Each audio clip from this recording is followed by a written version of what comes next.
அவரையும் கல்யாண வீட்டுக்கு கூட்டிட்டு வந்திருக்கலாம். என் கூட சேர்ந்து அவரும் பிரியாணி சாப்பிட்டுருப்பாரு. அவர் அங்கன கொடுத்து விட்ட சாப்பாடு தான் சாப்பிட்டுட்டு இருப்பாரு. நான் இங்க பிரியாணி சாப்பிட்டுட்டு இருக்கேன். அவரை விட்டுட்டு எனக்கு சாப்பிடவே இஷ்டமே இல்லை. அலமேலு, என்னம்மா சாப்பிடாம என்னம்மா யோசிச்சுட்டு இருக்கா? ஏம்மா, அவரு சாப்பிடலல்ல, அதான் அவரு என்ன சாப்பிட்டாரோ என்ன பண்ணிட்டு இருக்காரோன்னு யோசிச்சுட்டு இருக்கேம்மா. இங்க பாரு அலமேலு, இப்ப நீ மாசமா இருக்கா. இந்த மாதிரி நேரத்துல கண்டதையும் யோசிச்சு மனசை குழப்பிக்கிட கூடாதுமா. நல்லா சாப்பிடணும். மனசு எப்பவுமே சந்தோஷமா இருக்கணும். அதான் உனக்கும் பிள்ளைக்கும் நல்லது. இல்லம்மா, அவரையும் கூட்டிட்டு வந்துருந்தேங்க சாப்பிட்டுருப்பாருல்ல. நான் வீட்டுலலாம் இந்த பிரியாணிலாம் பண்றதே இல்லம்மா. அதான் எனக்கு அவர் ஞாபகம் வந்துட்டு. பரவாயில்லம்மா, மாப்பிள்ளை இன்னைக்கு இல்லைன்னா என்ன இன்னொரு நாள் சாப்பிடுவாவ. நீ நல்லா சாப்பிடுமா. கை நிறைய அள்ளி வாய் நிறைய சாப்பிடு. மாசமா இருக்கா, அவியல நினைச்சே இவியல நினைச்சேன்லாம் இருக்கக்கூடாதுமா. பிடிக்குதோ பிடிக்கலையோ நீ இப்போ நல்லா சாப்பிடணும். ஒருத்திக்காக நீ இப்போ சாப்பிடல. உன்னை நம்பி இன்னொரு உயிரும் இருக்கு. அதுக்கும் நீ நம்ம சேர்த்து சாப்பிடணும், சரியா? சரிம்மா. மறுபடியும் தாயும் அவளை கதை விட்டுட்டு இருக்காளோ. இந்த பத்திராளி எந்தால போனா அவளை கூட்டு முதல்ல விஷயத்த சொல்லுவோம். பத்திராளி, ஏ பத்திராளி, இங்க வா. அலுமேலு, உன் மைனிகாரி வராமா, சாப்பிடு. சரிம்மா. என் மாமியார் கிளவி எதுக்கு இப்போ அவளை கூப்பிடுது? இது சரியான வில்லங்கமாச்சே. ஏதாவது வில்லங்கத்துக்கு தான் கூப்பிடும். என்னம்மா? ஏலா, அந்த பக்கம் உட்காந்து சாப்பிட்டுட்டு இருக்கிறது யாருன்னு போய் பாரு. நினைச்சேன், அப்பவே நினைச்சேன் இந்த வில்லங்க ஏதாவது வில்லங்கத்தை தான் இழுத்து விடான்னு. அதே மாதிரி இழுத்து விட்டுருச்சு. நம்ம வீட்டுல தானே அவ குடியிருக்காவ, பாவமாச்சேன்னு தோடுதான் நம்ம மாமியாருக்கு. சொண்டை மூட்டி விடுது நல்லா. என்னட்டி முணுமுணுங்க? ஒன்னாலட்டே பிரியாணில புளி கொஞ்சம் கம்மியா இருக்கு. பிரியாணி புளிக்காது, புளி குழம்பு தாண்டி புளிக்கும். ஓ அப்படியே மறந்து போச்சு. என்ன நடக்குது? ஏமா, என்னாச்சு? எதுக்கு இப்படி கண்டவ பக்கத்துல எல்லாம் உட்கார்ந்து சாப்பிடுறீங்க? பத்ராளி, இங்க மட்டும் நம்ம இடம் இருந்து அதான் இதுல வந்து உட்கார்ந்து சாப்பிட்டுட்டு இருக்கேன். எனக்கு பாக்க இதுல இடம் இருந்ததுனால வந்து உட்கார்ந்த மாதிரி தெரியல. தேனுமே வந்து ஒட்டிட்டு உட்கார்ந்திருக்க மாதிரி தான் தெரியுது. ஐயோ, அப்படிலாம் இல்லம்மா. வேற எப்படி? கூட்டமா இருந்ததுலம்மா. இங்க மட்டும் நம்ம இடம் இருந்து நான் பாட்டுக்கு உட்கார்ந்து சாப்பிட்டுட்டு இருக்கேம்மா. பாட்டுக்கு அந்த பக்கம் உட்கார்ந்து சாப்பிட்டுட்டு இருக்கா. நீ சொன்ன பிறகுதான் இவ பக்கத்துல உட்கார்ந்துருக்கதே எனக்கு தெரியுதுமா. ரொம்ப நாடகம் போடாதீங்க. எழுந்திருக்கதே எங்க இருந்து? மைனி, ஏன் மைனி அப்படி சொல்றிய? சாப்பிட்டுட்டு இருக்கவியல இப்படி பாதியில எழுப்புறது நல்லது இல்ல மைனி. அதுவும் வயசானவியலெல்லாம் இப்படி எழுப்பாதீங்க. நீ வாய மூடு. மைனியா மைனி? என் புருஷனே உன்னை தங்கச்சி இல்லன்னு சொல்லிட்டாரு. என்ன நீ சொந்த கொண்டாடுறிய? மைனின்னு சொல்லாதேன்னு அப்பவே சொல்லிட்டேன். எத்தை எழுந்துருங்க. வேண்டாம் மைனி, நான் வேணா எழுந்து போறேன். எங்க அம்மா உட்காந்து சாப்பிடட்டும். ஐயோ வேண்டாமா, அவ உட்காந்து சாப்பிடட்டும். நான் எழுந்து போறேம்மா. ஏ பத்ராளி, பந்தில உட்காந்து சாப்பிட்டுட்டு இருக்கவே எழுந்து போங்கறியே எதுக்கு? ரெண்டு பேரும் உட்காந்து சாப்பிட்டுட்டு எந்த பிரச்சனையா இருந்தாலும் பிறகு பேசிக்க. ஆமா, சாப்பிட்டுட்டு இருக்கவே எழுப்புறது நல்லாவா இருக்கு? இது என்ன பழக்க வழக்கம்? ஐயோ உட்காந்து சாப்பிட்டுட்டு நீங்க போங்க, எதா இருந்தாலும் பிறகு பேசிக்கங்க. வீட்டுக்கு வாங்க, நான் உங்ககிட்ட பேசிக்கிறேன். அலமேலக்கா, ஏம்மா ரெண்டு பேரும் சாப்பிடுங்க. சரி ஓனரம்மா. ஏட்டி மருமவளே, உனக்கு எதுக்கு இந்த தேவையில்லாத வேலை? அவ்வளோ ரெண்டு பேரும் எப்படியோ சண்டை போட்டு நாட்டி ஆளுவே. எப்படியோ போட்டான்னு விட வேண்டியதானே? பெரிய இவெல்லாம் நீ நாட்டமா பண்ணி வைக்க. ஏட்டி சாப்பிடுற இடத்துல எதுக்கு வீணா சண்டை? சண்டையா சண்டை? சண்டை என்ன உன் வீட்லயே நடக்குது? யாரோ வீட்ல யாருக்கோ எவருக்கோ நடக்குது. ரொம்ப தான் நல்லவ வேஷம் போட்டுட்டு இருக்கா. இந்த கிளவி இருக்க வரைக்கும் யாருமே நிம்மதியா இருக்க முடியாது. முதல்ல இதை க்ளோஸ் பண்ணணும். என்னடி சொன்னா? இல்லத்தே, சாப்பிடாம உட்கார்ந்துருக்கீங்களே, இலைய க்ளோஸ் பண்ணிருட்டுமான்னு கேட்டேன். எங்களுக்கு தெரியும். கிளவி மொட்டை மண்டை உடைக்கணும். அலமேலு, பாத்தியம்மா உன் மைனிகாரி எப்படி இருக்கான்னு? எம்மா அழாதீங்கம்மா. நான் செஞ்சது தப்புதானம்மா. தப்புதான் அலமேலு. ஆனா நீ இப்ப வாய் வயிறுமா இருக்கா. உனக்கு ஒரு வளகாப்பு கூட என்னால பண்ணி பார்க்க முடியாது போல இருக்கேம்மா. இவ வச்சது மட்டும் தானே அந்த வீட்டுல சட்டமா இருக்கு. என் மாவனும் இவ பேச்சு கேட்டுட்டு தானே ஆடுவான். எம்மா பரவாயில்லம்மா. உன் கல்யாணத்தை தான் எங்களால பார்க்க முடியல. வளகாப்பியாவது பார்க்கலான்னு ஆசையா இருக்கம்மா. ஆனா அதை கூட பண்ண முடியாது போல இருக்கு இளமேலு.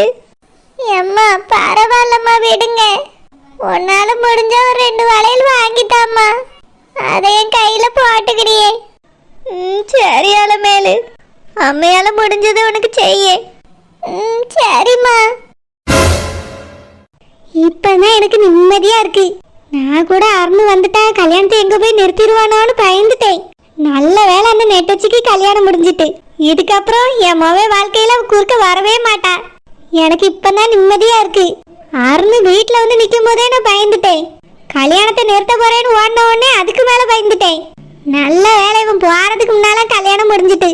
அவ இந்த வீட்டுக்கு மருமவளா வந்திருந்தா இந்த வீட்டை விளங்க விட்டுருப்பாளா, இல்ல நகை நட்டு பண்டம் பாத்திரம்னு கொண்டு வந்துதான் சேர்த்திருப்பாளா?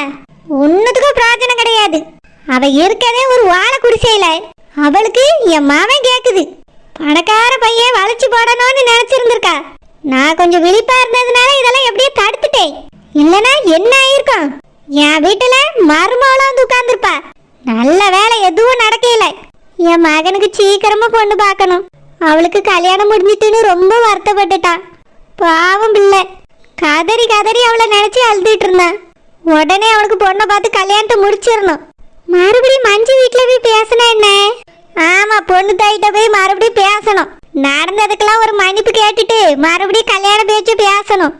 ஆனா நம்ம அன்னைக்கு போய் பேசினதுக்கே ஆத்தாள மாவளும் தலையில நின்னாலுல, மறுபடியும் போய் கேட்டா ஏதாவது சொல்லுவாங்களே. என்ன சொன்னாலும் பரவாயில்ல, பொண்ணு தாயி பேத்தி பேர்ல சொத்து எழுதி வைக்கன்னு சொல்லியிருக்கா. அது மட்டுமா, நகை நட்டு எவ்வளவு நாளும் போடியே, வரதட்சணை எவ்வளவு நாளும் கொடுத்தேன்னு சொல்லியிருக்கா. இப்படி ஒரு பொண்ணு நான் தேடினாலும் எனக்கு கிடைக்குமா? அந்த மஞ்சுவும் பார்க்க நல்ல லட்சணமா அழகா இருப்பா. விட்டுறக்கூடாது, எப்படியாவது பேசி சம்மதிக்க வச்சிடணும். ஆறுனா இந்த தடவை கல்யாணம் வேண்டான்னு சொல்ல மாட்டான்.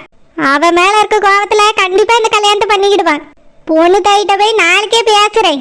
என் மாவனுக்கும் மஞ்சுக்கும் சீக்கிரமா கல்யாணத்தை முடிச்சு வைக்கிறேன். தண்ணி யார் இப்படி வீணா திறந்து விட்டது? அவளாதான் இருக்கும். மார்மாவளே, ஏடி மார்மாவளே, என்னத்த இங்க வாட்டி. தண்ணி எங்க திறந்து விட்டுட்டு அங்க போய் உட்காந்து வீண் கால விட்டுட்டு இருக்கியோ? பாத்திரத்தை பூசு. நீங்க வெளியே போனாதான் பாத்திரத்தை பூச முடியும். இவ்வளவு பெரிய அடுப்பங்கரையில நான் நிக்கிறதா உனக்கு இடைஞ்சலா இருக்கும்? ஆமத்தே, கொஞ்சம் இடைஞ்சலா தான் இருக்கு, தள்ளி போங்க. கொழுப்பு ரொம்ப அதிகமாயிதான் போகுது உனக்கு. கொழுப்பு அடக்க ஒருத்தி சீக்கிரமே வரதான் போற. யார்த்தே வரும்போது பாரு. தள்ளு, நான் போட்டு. என்ன சொல்லிட்டு போறாங்க? ஏன் கொழுப்பு அடக்க ஒருத்தி வரல? இவங்க கொழுப்பை தான் அடக்கணும். தண்ணி வேஸ்ட் ஆயிட்டு இருக்கே, நிறுத்தணும்னு அவங்களுக்கு தோணவே இல்லை. ரூம்ல இருக்க என்னையே கூப்பிட்டு சொல்றாங்க. இதுல தானே நின்னாங்க, ஆஃப் பண்ண வேண்டியதானே? இதுக்கு நான் அங்க இருந்து இங்க வரணுமா? இந்த அத்தை வர வர சரியே இல்லை. கொஞ்சம் கூட நீ நிம்மதியா இருக்க விடவே மாட்டாங்க. சீக்கிரமா என் புருஷனை கூட்டிட்டு தண்ணி கொடுத்துன்னு போகணும். அப்பதான் என்னாலே நிம்மதியா இருக்க முடியும், அவராலே நிம்மதியா இருக்க முடியும். டார்ச்சர் டார்ச்சர், எப்ப பார்த்தாலும் ஒரே டார்ச்சர். நம்ம எதுக்கு வெளியே போனோம்? பேசாம இந்த கிழவியை வீட்டை விட்டு துரத்திட்டா நாங்க எல்லாரும் நிம்மதியா ஜாலியா இந்த வீட்டுல இருக்கலாம். அதுதான் ஒரே வழி. சீக்கிரமா இந்த கிழவியை தான் வீட்டை விட்டு துரத்தணும். நெட்டமாரி, அழாத நெட்டமாரி, நீ இன்னைக்கு உன் வாழ்க்கைய புதுசா ஆரம்பிக்க போறா. இது வரைக்கும் நடந்ததெல்லாம் மறந்துடு நெட்டமாரி. இனி இதுதான் உன் வாழ்க்கை, சரியா? சரிக்கா. அப்புறம் ஏன் நெட்டமாரி அழுதுட்டு இருக்கா? என்னன்னே தெரியலக்கா, அழுகையா வருது. கொஞ்ச நாளைக்கு தான், அதுக்கப்புறம் நீ யோசிச்சு பார்த்தா இதெல்லாம் நினைச்சு நீயே சிரிப்பா. நம்ம இதுக்கா இவ்வளவு தூரம் அழுதோம் பயந்தோன்னு நினைப்பா நெட்டமாரி. சரிக்கா. மாப்பிள்ள ரொம்ப நல்லவரா இருக்காரு. உன்னைய ரொம்ப நல்லா பாத்துக்கிடுவாரு நெட்டமாரி. நீ எதை நினைச்சும் பயப்படாத. உனக்கு ஒரே ஒரு மாமியார் மட்டும்தான். அவியல கொஞ்சம் அனுசரிச்சு நடந்துக்கமா. அவியலும் உன்னைய நல்லா பாத்துக்கிடுவாவ. ஆமா நெட்டமாரி, அவங்களுக்கு பொம்பளை பிள்ளைகள் கூட இல்லைன்னு சொல்லிட்டு இருந்தாவ. உன்னைய பொண்ணு மாதிரி நல்லா பாத்துக்கிடுவாவ நெட்டமாரி. நீ எதை நினைச்சு கவலைப்படாத. இங்க இருந்த மாதிரியே நீ அங்கேயே நல்லா இருக்கலாம். ஆமா நெட்டமாரி, அழாம போ. சரிக்கா. நெட்டமாரியை கூட்டிட்டு வா. மாப்பிள்ளை வீட்டு ஆட்கள் கிளம்பியாவே. சரிம்மா, இது வாரம். நெட்டமாரி, எல்லாரும் கிளம்பியாவலாம். வாமா போலாம். ஏக்கா, இனி நான் அங்கதான் இருக்கணுமா? ஏன் நெட்டமாரி இப்படி கேக்கா?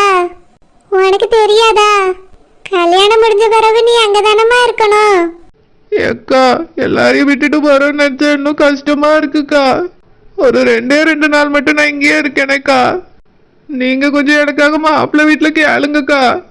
ஐயோ நெட்ட மாதிரி அப்படி மட்டும் நான் கேட்டேன்னா அவ்வளவுதான். உங்க அம்மா ஒருத்தரே போத என்னைய தான் பிடிச்சி ஏசுவாவ. ஏக்கா உடனே கிளம்பி போக ரொம்ப கஷ்டமா இருக்குக்கா. நெட்ட மாதிரி இன்னைக்கு போயிட்டு நாளைக்கு வந்துடலாம். மறு வீட்டுக்கு கூப்பிடுவாவல்ல. இல்லக்கா ஒரு 2 நாள் இங்கேயே இருக்கேனே, கூட்டிட்டு போக வேண்டாம்னு சொல்லுங்கக்கா. ஏய் நெட்ட மாதிரி உனக்கு தெரியாதா? அப்படிலாம் இருக்க விட மாட்டாங்க டி. எத்தனை கல்யாணம் பார்த்துருக்கா? இப்படி கேட்டா என்ன அர்த்தம்? இதை போய் அலமேல அங்க கேட்டான்னு வச்சுக்க, அவ்வளவுதான் எல்லாரும் திட்டுவாங்க. உனக்காக காலையில இருந்து எல்லாத்தையும் திட்டு வாங்கிட்டே இருக்கா தெரியுமா? அழாத நெட்ட மாதிரி, அதான் நாங்க சொன்னதெல்லாம் உனக்கு புரிஞ்சதில்ல. நீ அந்த பையனை மறந்துரு. இவர் கூட இனி சந்தோஷமா வாழ பாரு சரியா? சரிக்கா நான் இன்னைக்கு ஒரு நாளாவது இங்க இருக்கேனே. அப்படிலாம் சொல்லக்கூடாதுமா. நீ உன் புருஷன் வீட்டில் தான் இனி இருக்கணும். அதுலயும் இன்னைக்கு நீ கண்டிப்பா அங்க போயே ஆகணும். வா போலாம், உங்க அம்மா உன்னைய கூட்டிட்டு வர சொன்னாவே. ஏக்கா நீங்களும் கீதாவை என் கூட அங்க வாரியலா? ஐயோ நாங்களா? வேணும்னா உன் தங்கச்சி கூட்டிட்டு போறியா? அந்த குட்டி சாத்தானையா? அவ அங்க வந்தாலும் என்னைய தொல்லை பண்ணுவாக்கா.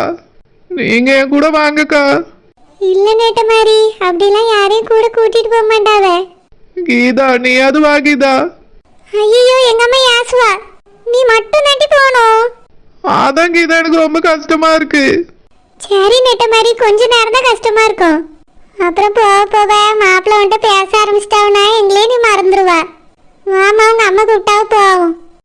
ஏக்கா சொன்ன கேளு வாமா. வா நெட்ட மாதிரி போலாம்.